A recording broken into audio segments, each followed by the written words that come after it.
领证前一天，我无意中发现魏七有个深爱的青梅竹马。我好想你，他写道。我觉得自己就像个笑话，他不爱我，却还要和我结婚，我拿什么去和一个死人争？分手吧，我累了。后来在酒吧偶遇，一向清冷的人突然就失控了，他赤红的眼睛拉着我，再给我一次机会。我强压下心里的酸涩，自虐般将魏七的所有日记全部看完。这个小号里，他详细地记录了他们之间的过往，直到现在我才知道，他竟然有一个青梅竹马的初恋。他们在一起的甜蜜、争吵，有关何蕊的一切，他都写了下来。尽管何蕊已经离开5年，他还是每天坚持在这上面诉说着自己对他的思念。照片中的他笑得异常灿烂，会做怪动作，会扮可爱，会撅着嘴求亲亲，简直和我在一起的清冷样判若两人。那张两人同喝一杯奶茶的照片看得我尤其心塞。吸管上还有何蕊的口红印。之前我和他出去逛街的时候，我买了土豆没吃完，想着不能浪费，就拿给他吃。结果他只嫌弃地看了一眼，说我有洁癖，你吃不完就扔了。我自己闹了个大红脸。他看了看我的嘴唇，又说你以后和我在一起不要涂口红，我不想接吻的时候吃一嘴化学物品。他不是有洁癖吗？不是不喜欢女生涂口红吗？到了何蕊这里，全都不是问题了。可真是双标的厉害。魏七的最后一篇日记是今天早上写的，上面写着：蕊蕊，我明天就要和林欣领证了，他是个适合结婚的对象，我爸妈也这么认为。如果有下辈子，我还想永远照顾你。原来我在他心中只是适合而已，真是太讽刺了。门口传来响动，我知道是他下班回来了。以前他总不喜欢我动他的东西，记得有一次我好心帮他收拾家务，他不仅没谢谢我，反而冷着脸说自己不喜欢别人动他的东西。从那以后，我每次都要小心翼翼地征求他的意见。可这一次我却并不怕他发现。我坐在椅子上没动，也不慌乱，就这么静静等着大门打开。魏七进门来，自然注意到了我。他皱着眉看了眼电脑屏幕，眉眼间的不悦更甚。我不是说不要碰我的东西吗？我就碰了，你怎么着吧？这是我第一次用这么强硬的语气和他说话，他显得有些意外。他走过来，想将电脑关上。不解释一下吗？我问。没什么好解释的，都是过去的事了。你怎么从来没和我说过有个青梅竹马？你一定要这么咄咄逼人吗？大概是我的话勾起了他对初恋的思念和伤心，他加大了音量，显得有些烦躁。我只是想要个解释，他却觉得我是咄咄逼人，怒火腾的一下直冲头顶。魏七，我们本就是相亲认识的，如果你早告诉我你忘不掉你的青梅竹马，大可不必答应我的告白。我并不会死缠烂打，我林欣也不是没人要。我承认，在这段感情中，我陷得比较深，但我也不是没有自尊心，扒着他一个人不放。他看着我，眼底情绪翻滚，像过去一样企图用冷战让我服软。可这一次，他算盘打错了。我不稀罕你的喜欢了，就这样吧。我拿了包想走，他却一把拉住了我。别这样，家里父母都知道我们明天领证，还订了酒席庆祝，懂事一点行吗？我将他的手扶开，我家的事我会去解释，你家的事我管不着。在这段欺瞒的感情中，他全家都骗了我。我就说每次去他家的时候，他爸妈看我的眼神都会带着唏嘘感叹。当时我还以为是性格使然，没想到还另有隐情。大概他们在失望为什么不是何蕊成为他们的儿媳妇吧。回到家，我看着桌上还未写完的请帖，觉得刺眼至极。我疯了般将喜帖撕成碎片，又将茶几上的喜糖全都扔进垃圾桶。做完这些后，我瘫在床上，觉得精疲力竭，眼泪不自觉地从眼角流出，脑子里忍不住回想起和魏七在一起的这2年，觉得自己就像个笑话。当初没人介绍的时候，我就觉得不靠谱。魏七这么个长得帅又事业有成的男人，怎么会年近30还没结婚？不过，因为我实在很吃他的颜，想着先接触，说不定他有什么其他问题。一段时间下来，我不仅没发现他的问题，反倒是把自己栽进去了。总的来说，他可以算得上是完美情人，不抽烟，不喝酒，不去夜店，除了公司就是家里，自律的不像是个20几岁的人。过年过节，他也会送我大牌礼物，会给我发节日快乐，会带我去吃烛光晚餐，除了性子冷淡点儿，简直找不出第二个缺点。现在想来，不是他性子本就冷淡，而是因为他不在意，所以我激不起他的情绪波动。那些对我好的温柔体贴，也只是在例行公事。我们恋爱1周年纪念日那天，我花光了1个月的工资，提前订好了邮轮餐厅。我问他好吃吗？他淡淡的说还行。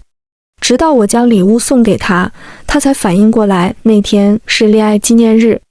我忘了准备礼物，抱歉。你想要什么？我明天补给你。不用，能在一起过就很好了。他说他不喜欢吃饭的时候说太多话，所以我们整个晚餐都吃得很安静。吃饭的过程中，他会偶尔走神。怎么了？是不是有什么事？他摇摇头。中途，他接了个电话，是他妈妈打过来的。我隐约听见阿姨在电话里哭得上气不接下气。我得回家看看我妈，你待会儿想买什么玩什么自己去吧。他拿了衣服匆匆走了，我连注意安全都没来得及说一句。2分钟后，手机收到了一笔转账，我没收也没了兴致，吃完饭后就回家了。脑子里灵光一闪，突然想到了魏七的日记。原来那天是何蕊的生日，我是被闺蜜的电话声吵醒的。喂，欣欣，出来玩啊？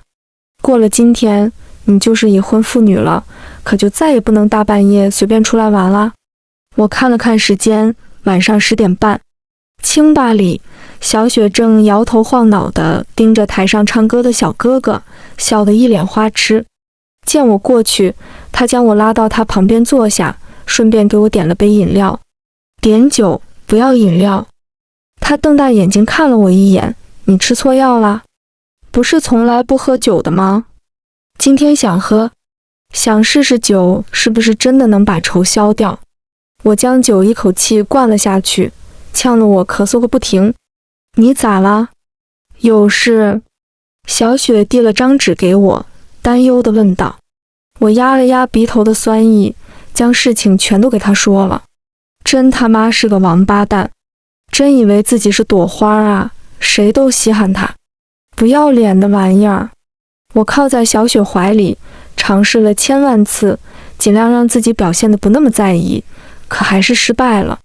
我知道他不值得我留恋，可我的心还是好痛，就像被人狠狠剜了个洞，痛得都快窒息了。乖，想哭就哭吧，哭完了就好了，有我在呢。眼泪像泄了闸的洪水奔涌而出。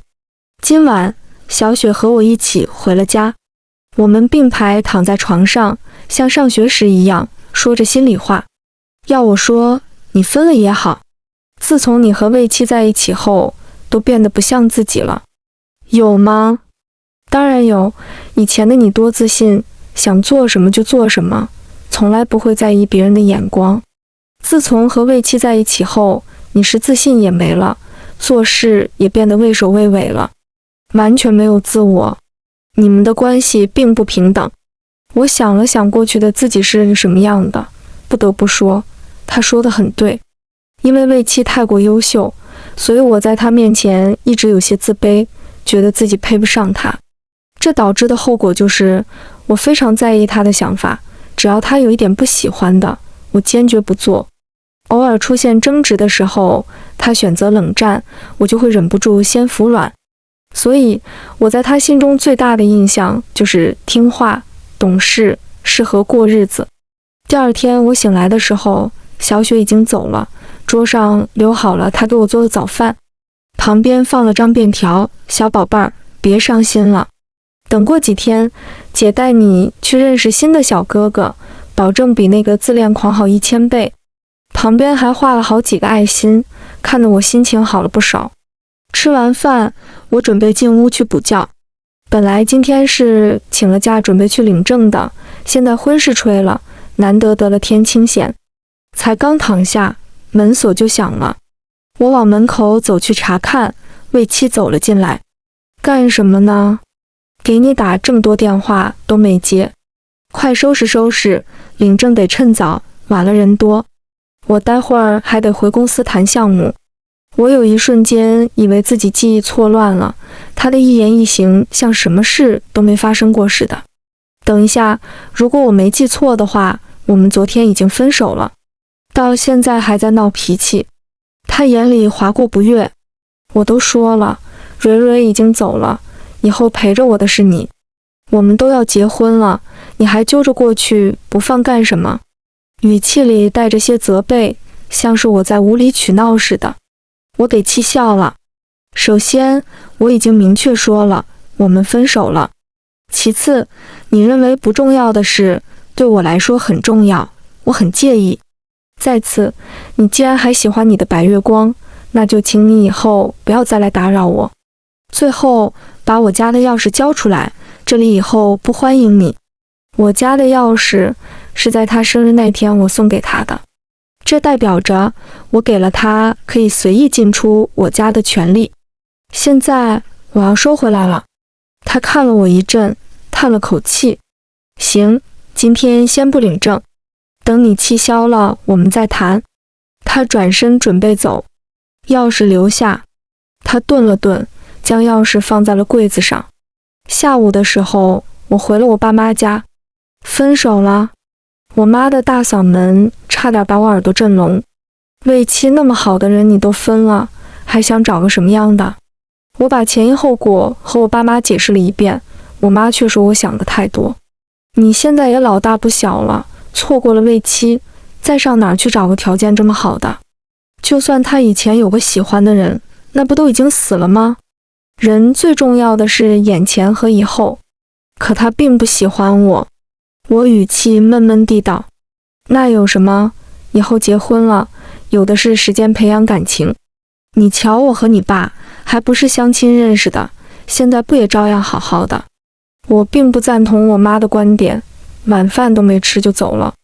中途，魏七的爸妈给我打了电话，我没接。一想到他一家都把我蒙在鼓里，我就觉得恶心。照常上了几天班，周末的时候，小雪说要带我去放松放松。她把她最性感的裙子借给我，还画了精致的妆容，说是要把我打扮成最靓的仔。因为魏七不喜欢，我已经好久没化妆了。看着镜子里的自己，深 V 露背装，粉嫩的嘴唇，魅惑的眼妆，觉得好看又陌生。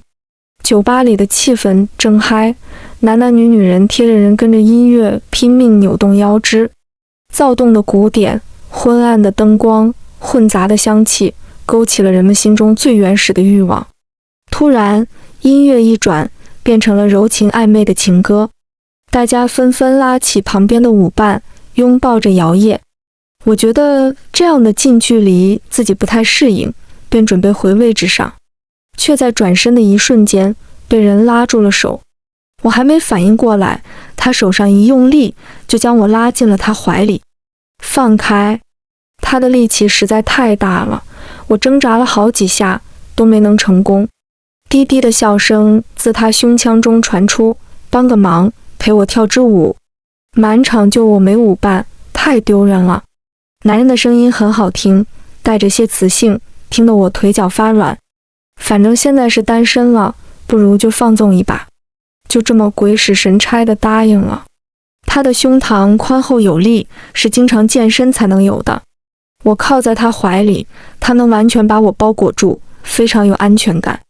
一曲完，我从旖旎的气氛中清醒，转身往酒吧外走去。我吹着凉风，让自己理智回笼。一瓶矿泉水从旁边递了过来，喝点儿。是刚刚那个男人，他跟出来了。我这才看清他的长相，是个很有男人味的帅哥，嘴角带着丝坏坏的笑。我也没矫情，接过水喝了一大口，呛得我咳了几声。慢点儿，又没人和你抢。男人十分自然地拍着我的背，像安抚小朋友似的。潘威，交个朋友。他拿出手机，将二维码放在我面前。我打开手机，添加好友林欣。熟悉的嗓音自身后响起，一转头，魏七不知什么时候站在不远处，眼里盛满了怒气。他是谁？你们在干什么？他一副被我戴了绿帽子的样子。我有时候觉得魏七莫不是患了老年痴呆，总是忘记自己是我的前男友这件事。我不想和他浪费口舌，起身准备进去，他却拉住了我。给了你1周的时间平复心情，你就是这么平复的？背着我找其他男人？还有你的衣服，我什么时候允许你穿这么暴露来酒吧了？你知道我最讨厌烟酒味，任我再好的脾气也忍不了了。行，既然他不要脸，我也就不用再给他留面子了。你是不是有病？都说了分手，还缠着我干什么？我是不是还应该感谢你给了我1周的时间来想清楚？哪里来的自信，认为我非你不可？你不喜欢我的衣服，怎么办呢？我可最喜欢。你凭什么要我按照你的喜好生活？我转头吧唧一声，在潘威脸上亲了一口。他是我新男友，这下满意了吧？魏七脸上闪过一丝错愕和茫然，估计他以为我会想清楚，然后再像以前一样和他和好，对他千依百顺。没想到等来的却是我的疾言厉色。分开时，我和潘威道了歉，他挑眉笑了笑，表示没关系，下次再有这么好的福利帮忙演戏，随时通知我。我随叫随到。瞧着他脸上明晃晃的口红印，我脸刷的一下红了，扔了叠纸巾给他，才转头离开。第2个周末，我和小雪又去了上次那个酒吧。今天我穿了抹胸吊带超短裤，隐隐期盼着可以遇到潘威。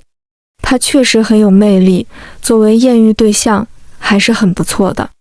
我们一起跳舞、喝酒、玩游戏，他还主动提议送我回家。怕待会儿骑车风大会冷，他提前将自己的外套披在我身上，一股淡淡的香味自他衣服上传来。坐稳了，车子发动，我本能地环住他的腰，将头紧紧埋在他背上。他意味不明地笑了声，车速越发快了。下车后，我道了谢，想把衣服还给他，他却按住了我肩膀。穿着吧，夜里有些凉，下次见面的时候还我。我没推辞，看着他骑着车潇洒地走了，才转身回家。刚出电梯，一道人影突然窜了出来，将我狠狠压在墙上。魏七捧着我的脸，强势地吻了下来。我转头想躲开，他将我的头掰过来。我将双手抵在他胸前，他就将我的手反剪在身后。这个吻，霸道又充满占有欲，是我从未见过的。他压着我的唇，喘着粗气，呢喃出声：“小心，我后悔了，原谅我好吗？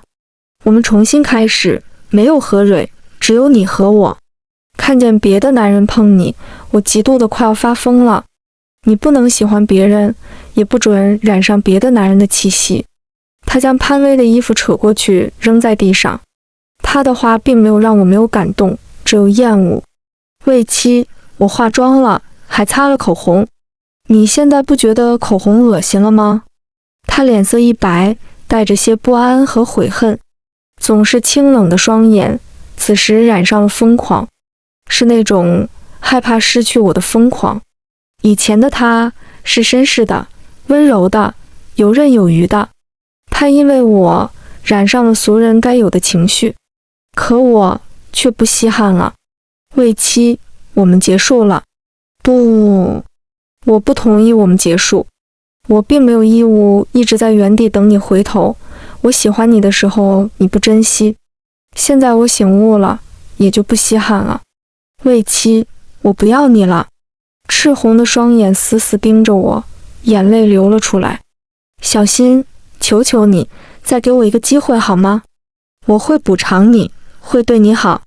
求求你，不要我。一向孤傲的男人，现在却哭得一脸狼狈。我向来是个敢爱敢恨的人，喜欢就是喜欢，不喜欢说再多的话都没用。既然我决定放弃他，就绝不会再心软。第二天，我将他送给我的所有礼物全都打包好寄回给他。你送我的东西我寄给你了。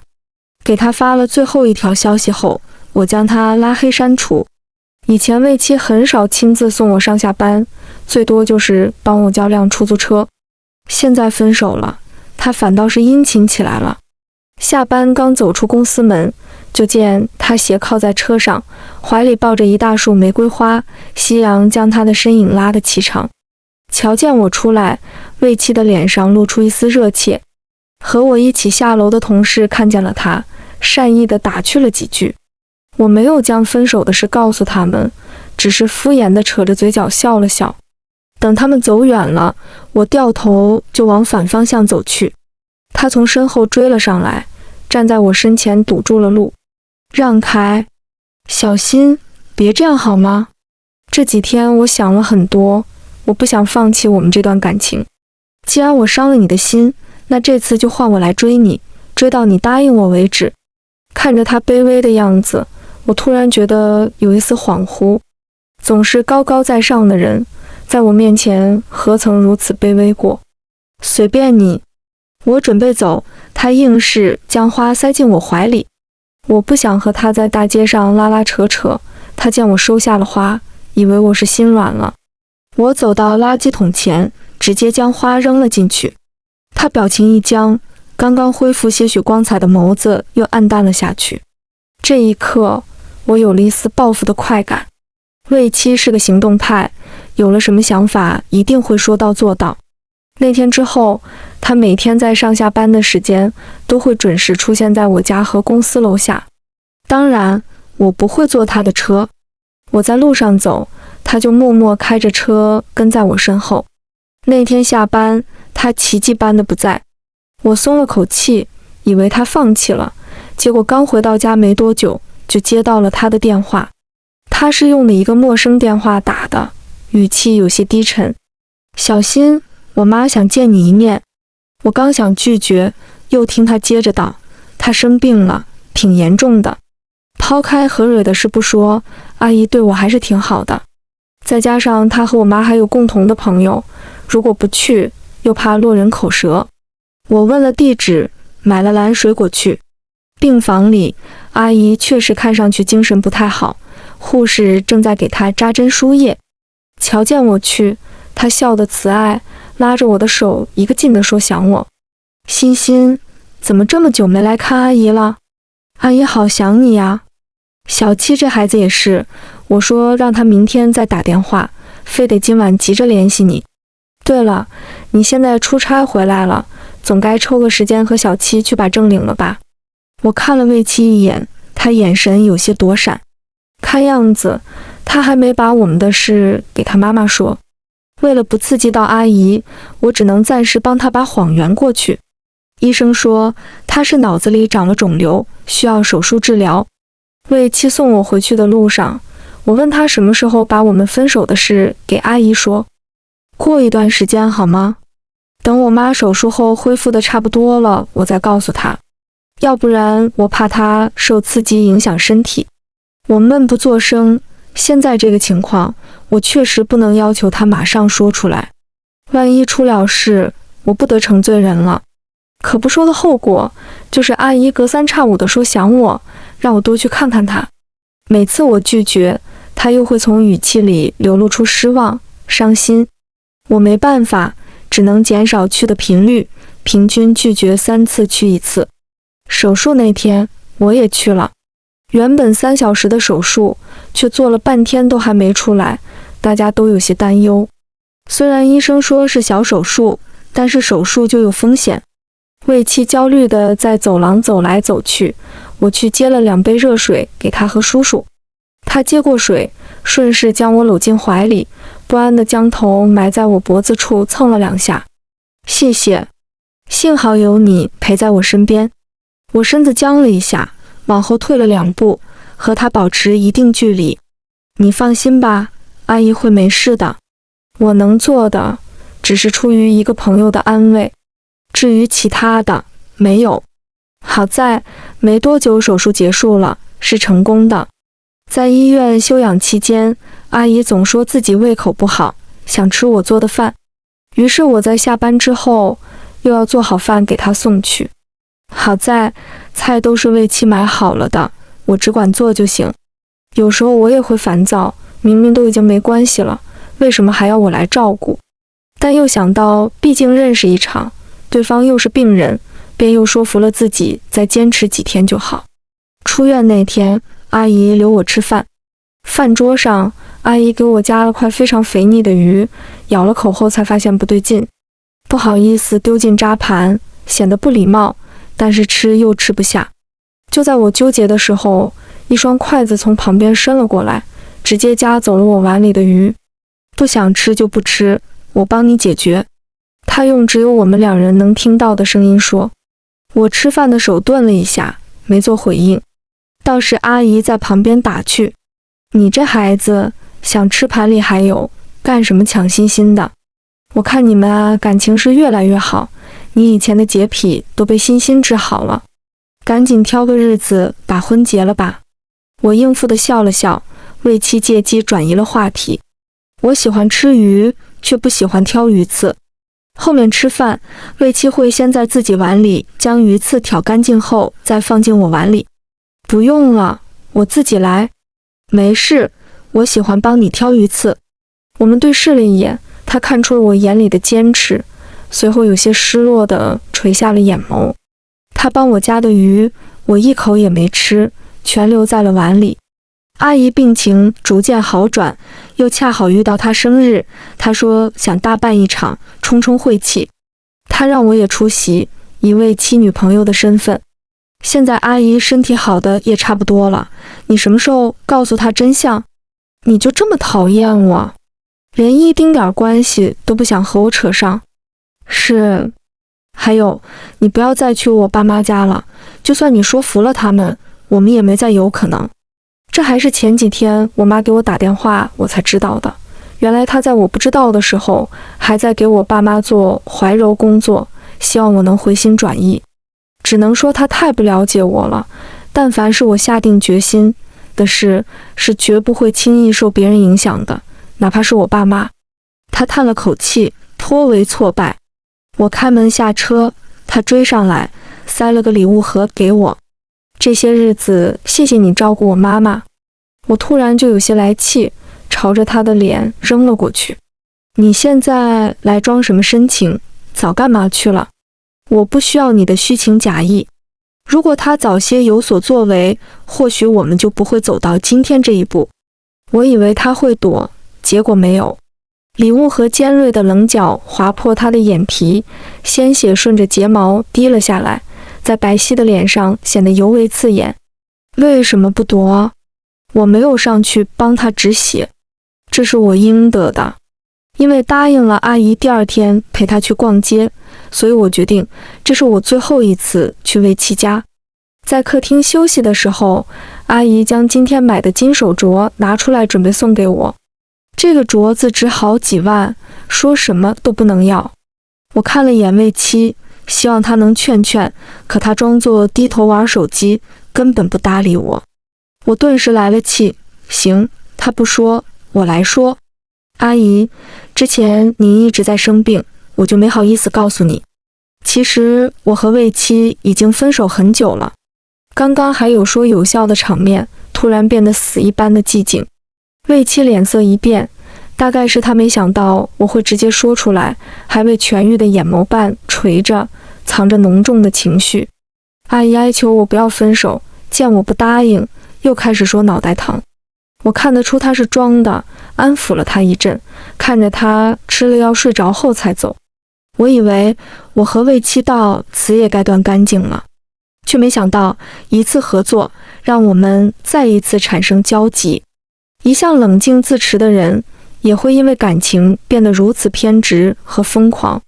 魏七公司的招标，我们公司特别看重，特地交代我务必要拿下，这关系着今年的年终奖。此次一共有3家公司竞标，我们公司的实力并不突出。在台上展示方案的时候，我能感觉到他的目光一直紧锁在我身上，偶尔不小心和他视线对上，他侵略的气息让我有些手足无措。竞标结束后，没有当场公布中标的公司，只说3日内会以邮件的形式通知。我准备去坐电梯，却被秘书拦了下来。林小姐，魏总有请。我肩负全公司的希望，想拒绝都拒绝不了。进去的时候，魏七眸色深沉地打量着我，修长的双腿随意地交叠在一起，骨节分明的手指有一搭没一搭地在桌面轻敲。这是我第一次来他办公司，之前我偶尔说想来看一次，他总是不耐烦地拒绝我，说是不希望把工作和生活混在一起。可能那时候他确实不希望我参与到他的工作中吧。我们隔着一张桌子相对而坐。你很想要这次的项目？他问。是，可是你们公司是实力最弱的，我为什么要选择你们？这我当然知道，只是不明白他为什么将我叫进来单独强调这件事。他慢悠悠地起身，走到我身后，弯腰伏在我耳边。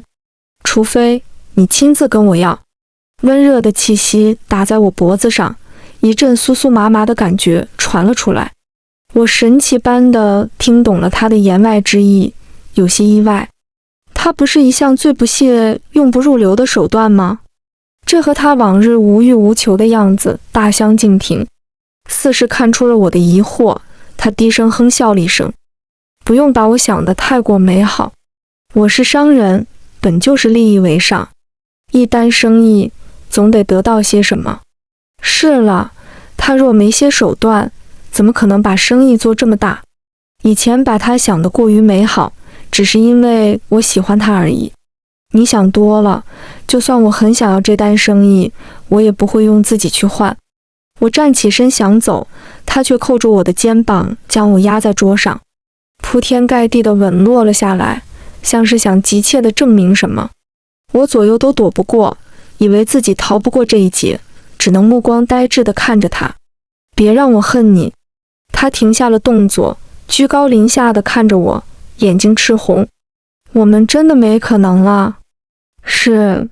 他深深看了我一眼，起身点了根烟，淡淡的烟雾氤氲开，烟味有些刺鼻。魏七以前是不抽烟的，他是什么时候染上的？回到公司后，他给我发了条消息，陪我3天，3天后项目给你。放心，没有其他的意思，只是吃饭而已。我想了想，答应了。3天换来不菲的年终奖，值了。魏七以工作为由，从公司把我要了过去，说是方便随时沟通项目问题。每天到饭点儿，他都会提前问我想吃什么，有没有忌口，表现得比谈恋爱时还要殷勤。晚上，他带着我去提前订好的私密餐厅吃饭，灯光氛围一应俱全。吃牛排的时候，他想帮我切，我直接端走盘子，不打算接受他的好意。桌上的水果，他帮我包好，我一口没动。车里也备好了我喜欢吃的零食，我却说我没胃口。让你陪我3天，可不是让你处处与我作对。或许你应该学会怎么讨好我。讨好？以前我还做得不够多，现在的我可做不到。我知道你讨厌我，不过没关系，只要能把你留在我身边，讨厌也没关系。吃。他将蛋糕放在我嘴边，非要我吃下去。我瞪了他一眼，大丈夫能屈能伸，吃就吃。我伸手去接，他却移开了手，不让我拿。这是想为我的意思。3天后，他如约将项目给了我，但随后他又会以各种项目问题骚扰我，让我到他公司去，这让我越来越厌恶。魏七，你这样真没意思。我觉得有意思就有意思。我跟公司申请，将项目给了另外的同事接手，终于摆脱了这个麻烦。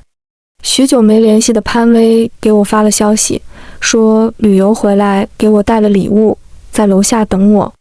我接过礼物，说周末请他吃饭，就当回礼。他没拒绝。魏七不知什么时候来了，神色不善地看着我们。他大步走过来，一边走一边松了领带，将衬衣袖子挽至手肘。我们还没反应过来，他就一拳挥向了潘威。潘威也不是软柿子，两人一瞬间扭打成一团。过路的人帮忙报了警，我们3人一起被带进了警局。因为两人算是互殴，警察训斥了几句，便让我们离开了。我在旁边药店买了创可贴和消毒药水，帮潘威简单处理了一下伤口。你明天要是没有好转，记得给我说，我带你去医院看看。知道了，你可真细心。我也受伤了。魏七站在旁边，可怜兮兮地说。我不想理他，当作没听见。他有手有脚，难道不能自己去买？潘威嗤笑了一声，明晃晃地嘲笑魏七在自取其辱。或许他确实感受到了我对他的反感，这一次他没再缠着我，只是一个人默默地往停车的方向走。魏七没再来找我，他似乎已经接受了我们分手的事实。潘威和我的联系倒是多了起来，他了解到我工作的地方，经常会在下班的时候来接我。我怕被同事看见，到时候又得解释半天，便让他躲远点等我。渐渐的，我发现了他似乎对我别有心思。我问他，他笑着道：你现在才发现啊？我都追你好久了。不好意思，我暂时没有恋爱的打算，才刚从失败的感情中走出来，哪里有心思想其他的。没关系啊，我可以慢慢等。这个城市说大不大，说小不小，当我不再刻意去见一个人的时候，便真的能做到永远见不到他。后来我只是听妈妈的朋友说，魏七去了外地发展，走的时候失魂落魄的，显得特别狼狈。他父母不放心跟了过去。又过了几年，我和潘威已经有了自己的孩子。听说魏七也结婚了，相亲认识的，但是两人经常吵架。我妈唏嘘了一声，说魏七这孩子可惜了，也庆幸还好我没嫁给他。我听后只淡淡的笑了笑，谁知道这些传言的真假呢？反正我又不关心。我得去做晚饭了，待会儿潘威要带着儿子回家吃饭了。